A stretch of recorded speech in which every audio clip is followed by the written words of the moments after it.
Hello बच्चों, कैसे हैं आप लोग। आज हम लोग एक और प्रॉब्लम आईआईटी 2022 का सॉल्व करेंगे जो कि मैथ्स का कॉलम है, जो कोऑर्डिनेशन केमिस्ट्री का बहुत ही प्यारा सा सवाल है। देखते हैं।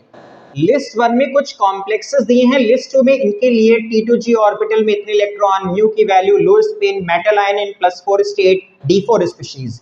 तो एक एक करके करते हैं। पहला हमारा है ये वाला। तो इसमें अगर हम देखें लो स्पिन, हाँ जी ये लो स्पिन का है साइनाइड, तो यहाँ पे R तो श्योर है। इसके अलावा metal ion in the 4 state +4, तो यहाँ पे निकालेंगे तो ये आएगा +2 स्टेट में, तो ये +4 वाला तो नहीं है। D4 स्पीशीज क्रोमियम का कॉन्फ़िगरेशन अगर हम निकालेंगे +2 का, तो 4s1 के अकॉर्डिंग 4s0 और 3d5 के अकॉर्डिंग 3d4। हाँ जी ये 3d4 का है, D4 स्पीशीज है, यानी कि T भी इसमें ऑप्शन हो जाएगा। अब हमें निकालना है कि इसमें क्या ऑर्बिटल में इलेक्ट्रॉन्स हैं। तो यहाँ पे देखिएगा T2G के लिए मैं पहले इसके लिए निकाल रहा हूँ। ये आपका T2G है, ये आपका EG है, ऑक्टाहेड्रल कॉम्प्लेक्स है, तो मैंने CFT के अकॉर्डिंग सॉल्व करने के लिए बोला गया है। तो 4 इलेक्ट्रॉन इसमें हैं, 1 2 3 4, लेकिन ये स्ट्रॉन्ग फील्ड है, ये जंप करके यहाँ आ जाएगा, पेयरिंग हो जाएगी। तो जब ये यहाँ आएगा तो इसके अंदर T2G में कितने इलेक्ट्रॉन दिखाई पड़ रहे हैं? 4 इलेक्ट्रॉन। हाँ जी, तो यानी कि इसका आंसर P भी है। और अगर इसमें अनपेड इलेक्ट्रॉन देखे जाएं तो 2 है, तो इसका मैग्नेटिक मोमेंट जब आप निकालेंगे तो ये आएगा √8, तो 2.84 के आसपास आएगा, क्योंकि n into n plus two होता है, तो n into n plus two. हाँ, तो ये आपका √8 आएगा, जो कि इतना बोर मैग्नेट्रॉन होगा। फिलहाल इसका नहीं है वैल्यू, तो PRT तो इसमें हमें लग रहा है। सेकेंड ऑप्शन 44 एटॉमिक नंबर रूथीनियम, तो रूथीनियम के लिए अगर मैं कॉन्फ़िगरेशन लिखता हूं तो ये आएगा 5s1 एंड 4d7। अब यहाँ पे ये +4 स्टेट में है, तो +4 है तो नो डाउट ये आपका S तो श्योर शॉर्ट है। इसके अलावा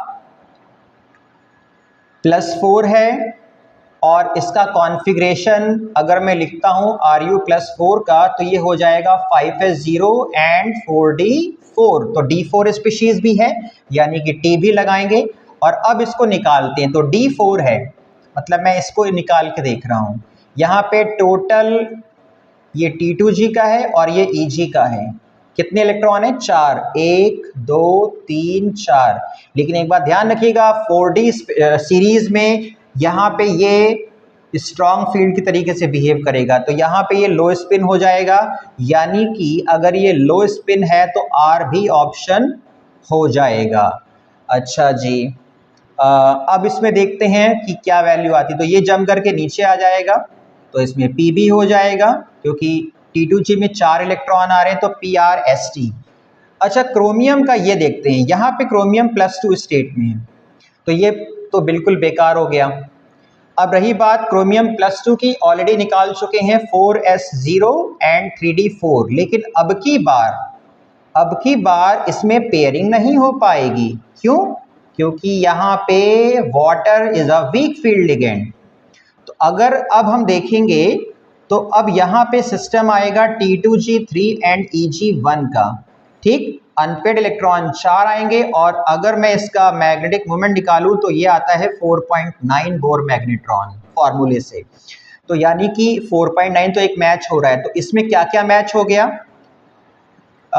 D4 है, यानी कि ये T तो होगा ही होगा। +4 में ये नहीं है, लो स्पिन का नहीं है, म्यू इसका मैच कर रहा है, Q है, तो इसमें 2 ऑप्शन मैच कर रहे हैं, Q एंड T, क्योंकि ये डिफरेंट है पहले वाले से, और म्यू इसका मैच कर गया। अब Fe यहाँ पे +2 स्टेट में है, तो ये हो जाएगा 4s0 एंड 3d6 होता है, तो यहाँ पे 6 आएगा। नाउ इसके लिए मैंने भरे इलेक्ट्रॉन, तो 6 इलेक्ट्रॉन है, तो 1 2 3 4 5 6, यानी कि T2G4 EG2। अनपेड इलेक्ट्रॉन यहाँ पर भी 4 आ रहे हैं, यानी कि इसका भी मैग्नेटिक मोमेंट 4.9 बोर मैग्नेट्रॉन आएगा। इसका मतलब कि अगर मैं इसकी वैल्यू लिखूं तो पहला तो नहीं है, Q आ रहा है, लो स्पिन नहीं है। मेटल आयन इन +4 स्टेट बिल्कुल नहीं है। लेकिन ये D4 स्पीशीज क्या है?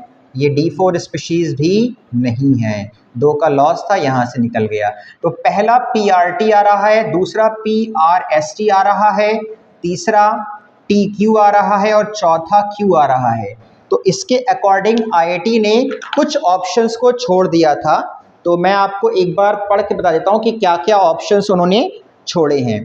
तो देखिए, इन्होंने फर्स्ट में RT माना है, P को इन्होंने नहीं लिया, तो पार्शियल आंसर दिए, RT लिया, P नहीं लिया। ओके, देन सेकंड को P लिया है, P एंड S लिया है, P एंड S, RT इन्होंने नहीं लिखा है, तो ठीक है। थर्ड को QT ये लिया है पूरा, और फोर्थ में इन्होंने P एंड Q लिया है। तो P एंड Q क्यों लिया है? क्योंकि T2G में 4 इलेक्ट्रॉन है। हाँ, तो इसमें एक आंसर और हो जाएगा, P भी आंसर हो जाएगा, क्योंकि इसके अंदर T2G ऑर्बिटल में तो कम से कम 4 इलेक्ट्रॉन यहाँ पे हैं ही हैं, है ना। EG में 2 हैं, एक अलग बात है। तो इसमें PQ भी ऑप्शन हो जाएगा। तो हम कह सकते हैं ये प्रॉब्लम 10 में से 7 मार्क्स में देना चाहूँगा, 7.5। रीज़न क्या है?